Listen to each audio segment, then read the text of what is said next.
Hi there, everyone. This is Catherine Tyndall with the Financial Advisors Want to Know. Today's episode, I have Simon Granner on with me. He's been in financial services since 2010. He sold his practice back in 2020 to shift into coaching advisors full-time on pricing, packaging, and positioning their advice for a fee.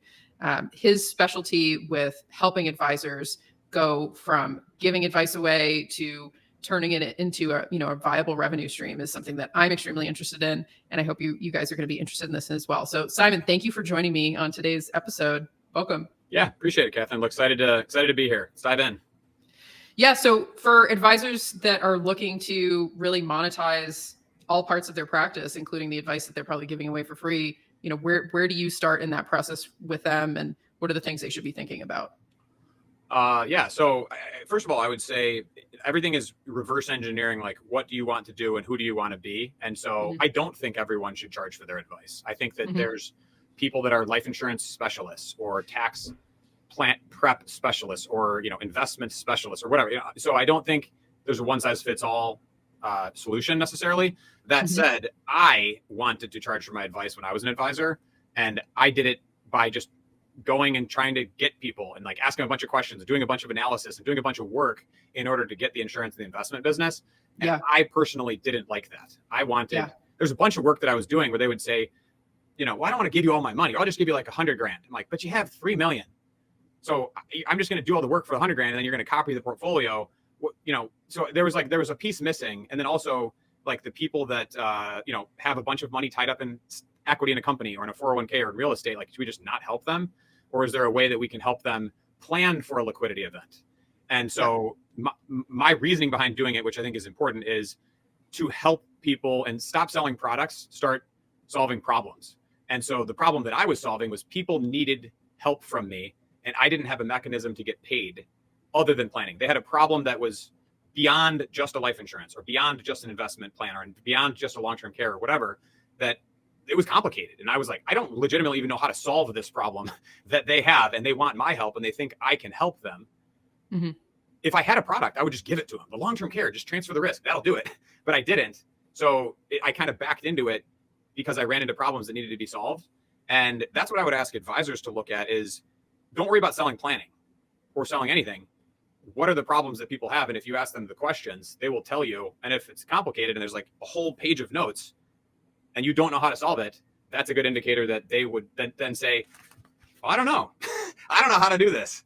Yeah. I think it'll be $4,000 for me and my team to work on this. And just say that. You don't even need a sales script. Yeah. Just document their problems and then give them a price.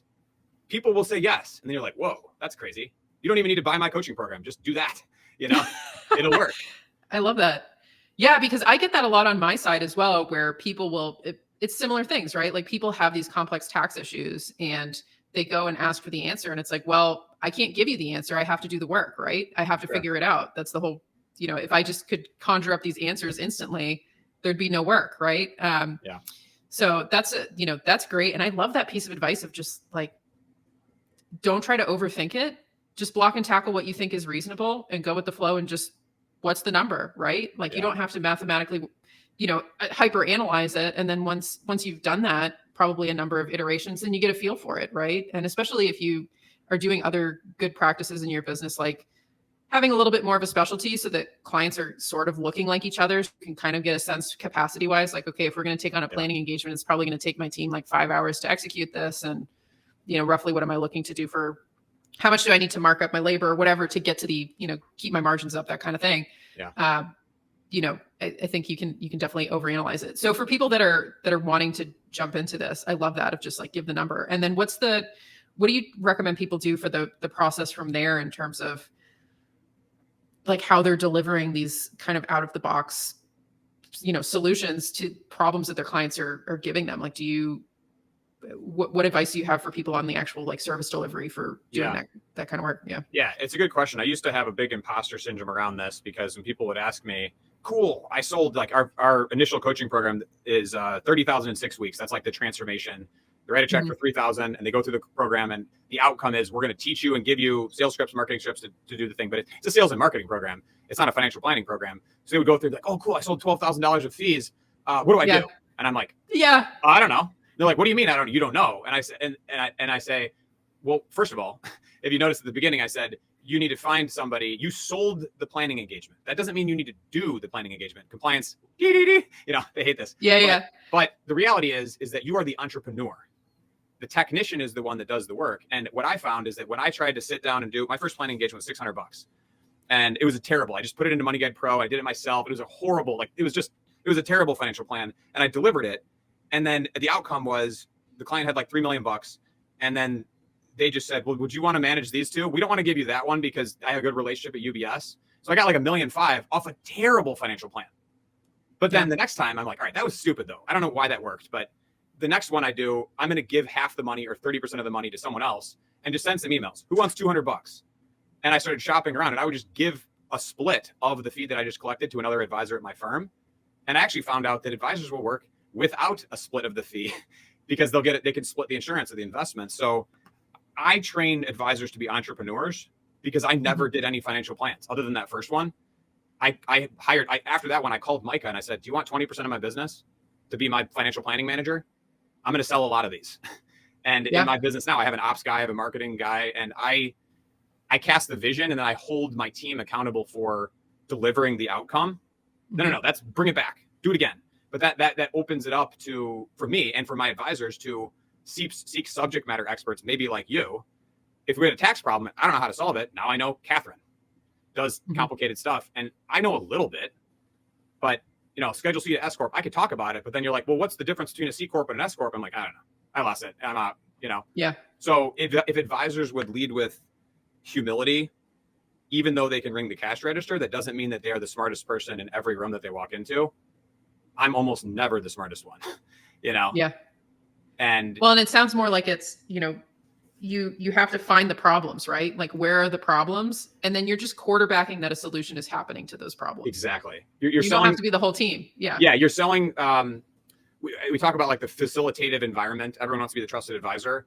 I believe becoming a personal CFO or a PCFO is the collaborator, but they're selling an environment where we will facilitate family meetings. We will facilitate estate planning conversations. We may do some of this stuff in-house. We may do investments or tax or insurance or accounting or estate planning in-house. We might not do mortgages. We might not do this other thing. And in that case, bring in the expert. And you're selling. I think advisors could easily get away with selling a planning engagement and doing no work, but just bringing in other professionals and then looking at them and saying, don't screw my client over. Don't screw my client. You don't screw my client over. And I'm going to watch you. And just babysitting all these other people, they could easily over deliver on value just by that. Yeah. Well, because at the end of the day, that's what you're selling, right? It's that the problem that you've identified is getting solved in a way that's valuable to the client. And it doesn't have to be you to get that done. For sure. And I love that, like that kind of mindset of, if you're really just more focused on what the client's problem is, you can get extremely creative with the solution.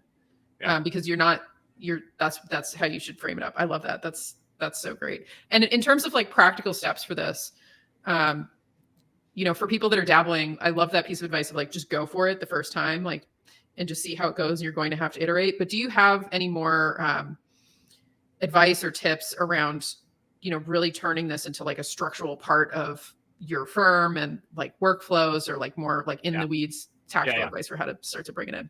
For sure. Great question. So I would start with, I think all good problems are started by thinking about them first, and then, engineering a solution to it. But at a high level, I would say thinking about your planning process as you're selling revenue.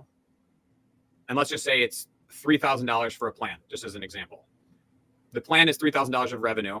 And then you have, let's say, $600 to pay the financial planner, the CFP, or the person that's going to manage the process of delivering the plan out the door.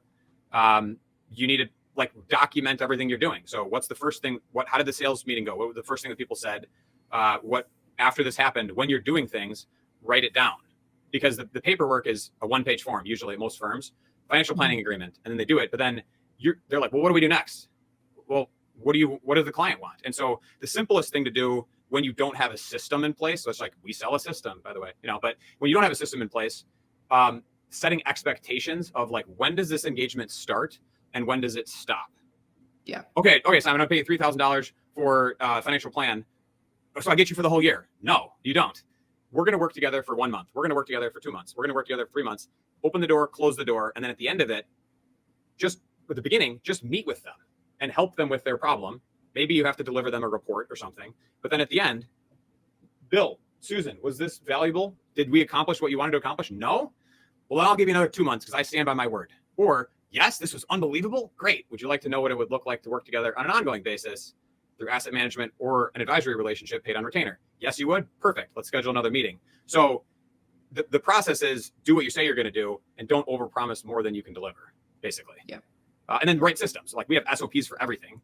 I can just rattle it off, but like we have SOPs. Like just, you got to follow the process. And so you can iterate on it just like you do with anything else, Yeah, absolutely. Run it like a business, basically. Yeah, no, that's kinda. Yeah, that's the goal, right? That's so great. And so as we keep these episodes really short and there's like so many more things that we could hit on here, but I guess I'd love to just hear a little more around how you work with advisors and how people can connect with you and, some of the transformations that you've been able to have, for people. Cause we got connected through, a mutual person who's been on the show who had really high remarks for what you've been able to do in his practice and transforming. And so I'd love to just put the spotlight on just kind of what you guys are doing with advisors and how people can get in touch with you. Yeah. Yeah. So I don't know if we're allowed to mention his name, but everyone knows about him anyway. So pcfo.co is my website. You can go there. I'm pretty active on LinkedIn. We have a webinar series I'm actually doing as a joint venture with Kevin Donovan for the next couple of weeks, who's an expert speaker, speaking of collaborating, that we're doing for the next 2 weeks, Tuesdays at 2, pcfo.co/webinar is a way to access that. And we have a 3-tier coaching program and we have a community. So we have a $12,000 program, $6,000 and $3,000. And it's just, you get more access, more resources, more services, the higher you go. And then we have a community coaching and consulting offer. Our base is $3,500 a month, which is like a services offer. Like we do stuff for you. Basically, we do finance for you. We do marketing for you. We do coaching and you're part of our thing. And then it goes down to $1,500. And our cheapest ongoing is $500 a month for our PCFO club, which is just a mastermind community with all this stuff. So usually people start with one of our coaching programs versus the ongoing thing to test the waters. But we can go fairly expensive and we go fairly cheap too. So, for $3,000 or $500 a month, we can get people an ROI at almost any level. We just don't work with people that are brand new and have never sold anything before and just got their investment license. Like you have to have you got to make $100,000 or $200,000, figure out how to do something, get something to work. And then we can take you to the next level. So, yeah, that's awesome. I love that you have kind of different tiers for where people are in the support that they need.